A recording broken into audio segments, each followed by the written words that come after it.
Rasmus han har ret mange krøller. Det er lidt ligesom i skæggerne. Jo, det er tæt på i hvert fald. Du er lige så pæn som ham, ikke? Han ligner altså bare Justin Bieber, men Jo, du er pæn nok, ja.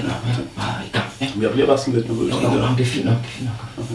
Du er pissegod, Virker det nu? Ja, du er pissegod. Tak. Det er mod Rasmus. Ja, men det er også Rasmus, ikke? Ja. Så skal vi lave mad. Rasmus Brohave, jeg udfordrer dig lige. Du har i en af dine videoer klumpet rundt i et køkken og lavet sandwich, hvor du har stegt den i bacon.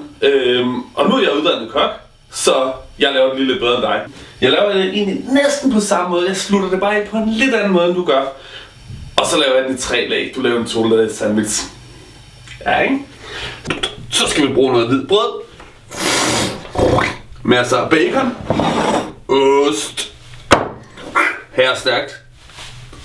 Jalapenos. Den er flot fyr. Han skal også med. Rimelig tørt brød.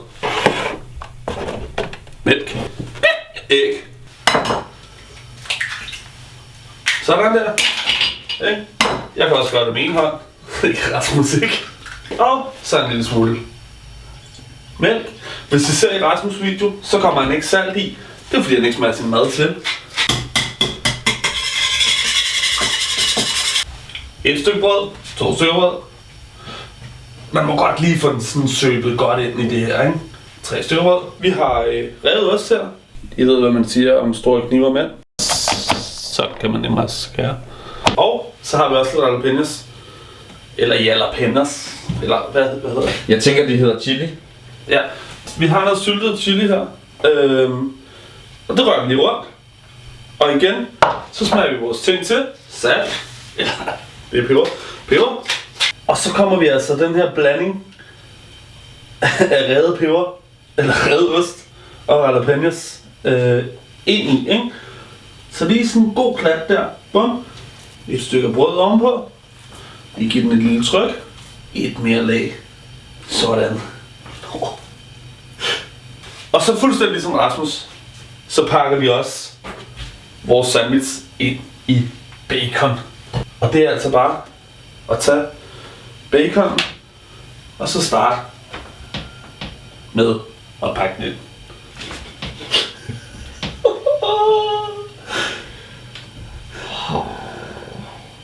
Den ene side. Det gælder om at få alt ost til at blive inde i den her bacon bombe. Så har vi så en bacon sandwich. Nå, så skal den lige steges. Hvis man sætter bacon på en kold pande, så løber fedtet langsomt fra, og man får faktisk noget sprød bacon. Ja.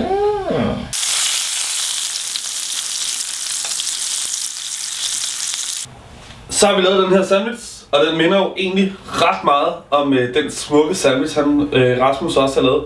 Så er det så her, at vi laver den en lille smule bedre. Og det gør vi med mel, der er salt og peber i. Æg, som vi har brugt før, det er bare lige æg og en lille smule mælk. Og rasp. Også bare kaldet tørret brød, ikke? Og så tager vi altså lige vores sandwich op i melen her, ikke? Sådan der. Så tager vi den lige op i vores æggeblanding. Sådan der. Bum. Og så til sidst, så dækker vi den lige rasp. Melen igen. Sådan der. Og i æggebadet. Og det er altså vigtigt, at vi kommer hele vejen rundt, ikke? Så. Det er sgu lige en gang til. Det hele det skal have, ikke? Godt rundt her, ikke? Og når man laver noget med olie, så er det vigtigt at lige tjekke, om det er varmt nok. Hvis baconen den begynder at bruges, så er den varmt nok. Og så må man ikke bare dumpe det her ned i, vel? Fordi det er mega varmt. Så bare lige stille og roligt ned i. Sådan der. Og så kører vi bare. Så hvad skal vi finde? Hvor meget skal det porteres, Skuf? 4-5 minutter på hver side af skjoldet. Så kører vi. Jeg har ikke smagt den endnu, men jeg er ikke i tvivl om, at den er bedre end Rasmus'. Hey. Det er så ulækkert, at det er lækkert, ikke? Så smager vi lige.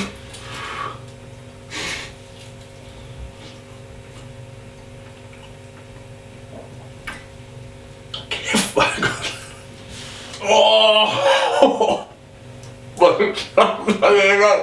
Bare lækkert og klamt. Men ikke klamt på den der dårlige måde. Kæft, hvor smager det godt, mand. Prøv lige at se den indeni. Jamen altså.